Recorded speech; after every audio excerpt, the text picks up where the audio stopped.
बड़े केस में बड़ी अदालत का बड़ा फैसला। Supreme court practice and procedure act कानूनी करार। अदालत उज़्मा ने एक्ट के खिलाफ दायर तमाम दरखास्तें मुस्तरद कर दी। पार्लियामेंट की कानून साजी को दुरुस्त करार दे दिया। सुप्रीम कोर्ट ने 10-5 से फैसला सुना दिया। फुल कोर्ट के अक्सरियती 8 जजेस ने माजी से अपीलों के इतलाक की शिक को कलअदम करार दे दिया। आर्टिकल 184(3) के मुकदमात में अपील का हक 9/6 से बरकरार रहेगा। अपील का हक माजी से देने की शिक कलअदम करार देने के फैसले से चीफ जस्टिस का इख्तिलाफ। Supreme court practice and procedure act नाफिज। चीफ जस्टिस काजी फाज़ ईसा ने मुख्तसर फैसला सुना दिया।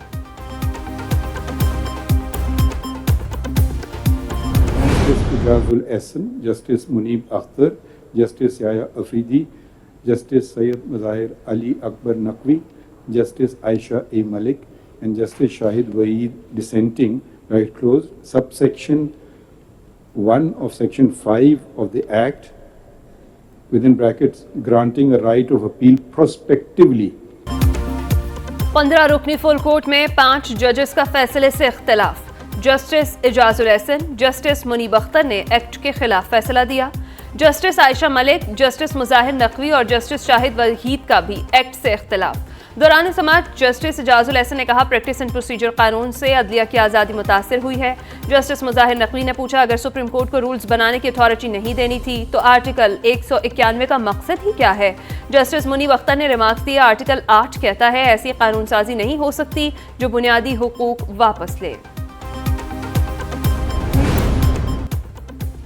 पार्लियामान को इज्जत दें ताकि वो हमारे फैसलों पर अमल करे। हम एक दूसरे के इदारे के इख्तियार में ऐब निकाल रहे हैं। यहाँ इस सुप्रीम कोर्ट ने ऐसा किया जो उसका इख्तियार था ही नहीं। एक बेंच ने फैसला किया, दूसरे ने उस पर अपना फैसला दे दिया। वो तो नजर सानी का दायरा इख्तियार भी नहीं था। उंगली उठानी है तो पहले अपने आप पर उठाएं। चीफ जस्टिस काजी फाज़ ईसा के केस की समाअत के दौरान रिमार्क्स। कहा, किसी दरख्वास्त गुजार में हिम्मत नहीं हुई कि इस मामले पर बात करता। आप हमारे मुहाफिज बनते हैं तो फिर आइन के मुहाफिज बने ना। बहुत हो गया ये खिलवाड़ के पार्लियामेंट ये नहीं कर सकती। हमास इसराइल जंग में लेबनान के बाद शाम भी कूद पड़ा। शाम की तरफ से इसराइल पर रॉकेट फायर। इसराइली फौज का कहना है कि शामी रॉकेट खुले इलाकों में गिरे। इसराइल और हमास की जंग 5वें रोज भी जारी। हमास के हमलों में हलाक इसराइलियों की तादाद 1200 से बढ़ गई। हमास का हमला रोकने तक इसराइल से मुज़ाकरात ना करने का ऐलान। हमास लीडर इस्माइल हानिया कहते हैं, इसराइल से बात जंग के ख़त्म होने पर ही होगी।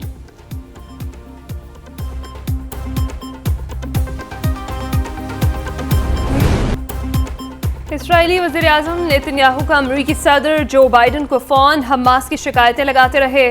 अमरीका की बर्बरियत के लिए इसराइल को थपकी। फ़लस्तीनियों पर जुल्म ढाने के लिए असलहे से भरा तैयारा भेज दिया। रूस ने इसराइल फ़लस्तीन जंग का जिम्मेदार अमरीका को ठहरा दिया। सदर पुतिन कहते हैं, अमरीकी खारजा पॉलिसी की नाकामी की वजह से इसराइल और हमास के दरमियान जंग हुई। उधर मुत्तहिदा अरब अमारात ने फ़लस्तीनियों के लिए $2 करोड़ इमदाद भिजवाने का ऐलान कर दिया। यूरोपीय यूनियन भी इसराइली बर्बरियत के खिलाफ चीख उठी। गजा में पानी, खुराक और बिजली की सप्लाई फौरी बहाल करने का मुतालबा कर दिया।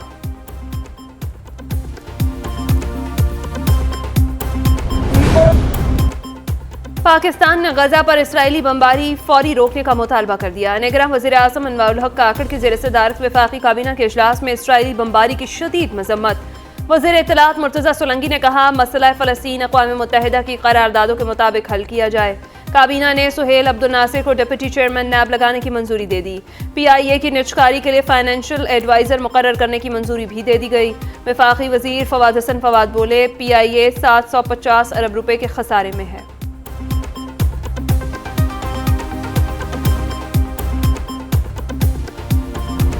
नवाज शरीफ की वतन वापसी का सफ़र शुरू। कायद मुस्लिम लीग नून उम्रे की अदायगी के लिए लंदन से सऊदी अरब रवाना हो गए। नवाज शरीफ सऊदी अरब रवानगी के लिए एवन फील्ड पहुंचे तो मुस्लिम लीग नून के कारकुनान ने अपने कायद को अलविदा कहा। नवाज शरीफ सऊदी अरब में 1 हफ्ता क़याम करेंगे। सऊदी हुकाम से अहम मुलाकातें भी मुतवक्के। दौरा सऊदी अरब के बाद कायद मुस्लिम लीग नून 17 या 18 अक्टूबर को दुबई पहुँचेंगे। वहाँ 3 दिन क़याम के बाद 21 अक्टूबर को लाहौर के लिए उड़ान भरेंगे।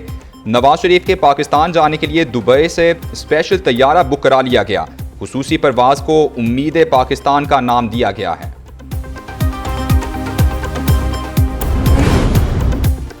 मुस्लिम लीग नून और JUI का इत्तेहाद बरकरार रखने का फैसला। साबिक़ वज़ीर आज़म शहबाज शरीफ से मौलाना फजलुर रहमान की मुलाकात।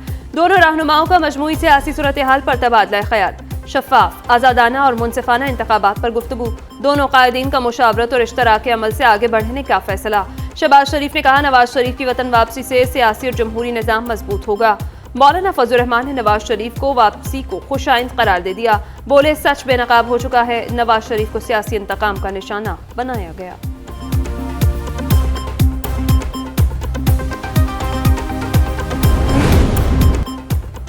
तौहीन इलेक्शन कमीशन केस में चेयरमैन पीटीआई के प्रोडक्शन ऑर्डर्स जारी। इलेक्शन कमीशन ने आइंदा समाअत पर चेयरमैन पीटीआई को पेश करने की हिदायत कर दी। दौरान समाअत चेयरमैन पीटीआई के वकील ने प्रोडक्शन ऑर्डर्स जारी करने की इस्तदा की। मेंबर निसार दुरानी ने कहा, चेयरमैन पीटीआई पहले तो आते नहीं थे, आप शोकॉज नोटिस का जवाब जमा कराएं, हमने प्रोडक्शन ऑर्डर्स जारी कर दिए हैं, सिक्योरिटी के लिए आईजी को भी लिख देते हैं। केस की समाअत 24 अक्टूबर तक मुलतवी कर दी गई।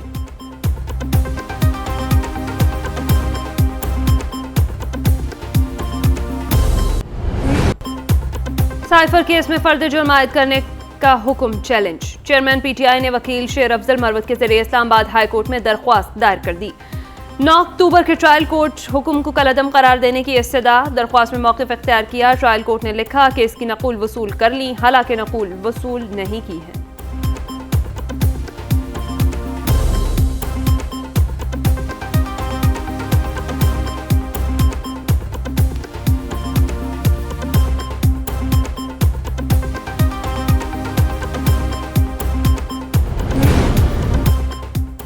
जिना हाउस के बाहर गाड़ियां जलाने के मुकदमे में सनम जावेद समेत 5 मुल्जिमान की जमानतें मंजूर। रूबीना जमील की जमानत खारिज कर दी गई। इंसदाद दहशतगर्दी अदालत लाहौर ने महफूज फैसला सुना दिया। मुल्जिमान के खिलाफ थाना सरवर रोड पुलिस ने मुकदमा दर्ज कर रखा है। उधर लाहौर हाईकोर्ट ने खदीजा शाह की जमानत की 2 दरखास्तों पर फैसला महफूज कर लिया।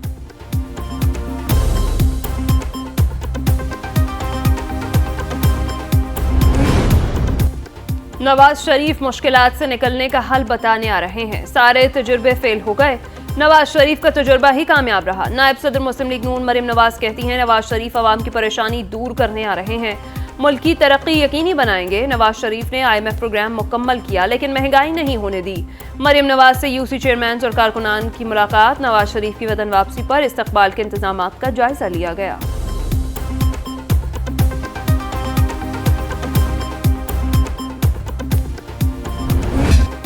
इंतखाबी ज़ाब्ता अखलाक पर इलेक्शन कमीशन सर जोड़कर बैठ गया। इलेक्शन कमीशन का तमाम सियासी जमातों से अहम इजलास।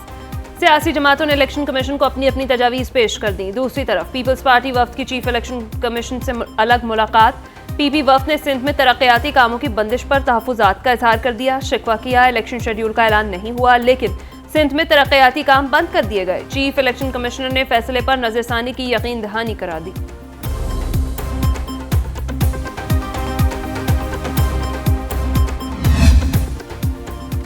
हुकूमत की 1 अक्टूबर से गैस महंगी करने की तैयारियां। घरेलू सारिफीन के लिए गैस टैरिफ में 129% इजाफा मुतवक्के। ज़राए पेट्रोलियम डिवीजन के मुताबिक कमर्शियल सारिफीन के लिए 136% इजाफे का इम्कान। एक्सपोर्ट इंडस्ट्रीज़ के लिए गैस 71% महंगी की जा सकती है। घरेलू सारिफीन और रोटी तंदूर के टैरिफ को बरकरार रखने की तजवीज़ भी सामने आ गई। नए गैस टैरिफ की मंजूरी ECC और विफाकी काबीना देगी। स्मगलिंग के खिलाफ क्रैकडाउन ने डॉलर की कदर में क्रैक डाल दिए। इंटरबैंक और ओपन मार्केट में डॉलर 280 रुपये से नीचे चला गया। ओपन मार्केट में डॉलर 1 रुपया सस्ता 279 रुपये का हो गया। इंटरबैंक में भी डॉलर 1 रुपया सस्ता होकर 279 रुपये 51 पैसे पर बंद हुआ। पाकिस्तान स्टॉक एक्सचेंज में 334 पॉइंट्स का इजाफा रिकॉर्ड। उधर सोना 5,500 रुपये महंगा, फी तोला कीमत 2,05,000 रुपये हो गई।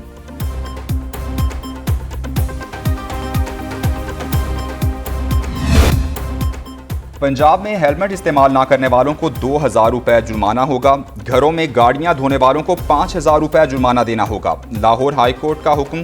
डॉल्फिन पुलिस को मॉनिटरिंग की हिदायत जारी कर दी गई। ग्रीन बेल्ट्स पर पार्किंग करने वाले अफराद को 5,000 रुपये जुर्माना अदा करना होगा। LDA आइंदा कोई प्रोजेक्ट अदालत की इजाज़त के बगैर शुरू नहीं करेगा। अदालत ने काला धुआं छोड़ने वाले भट्टों के खिलाफ कार्रवाई का हुक्म भी जारी कर दिया।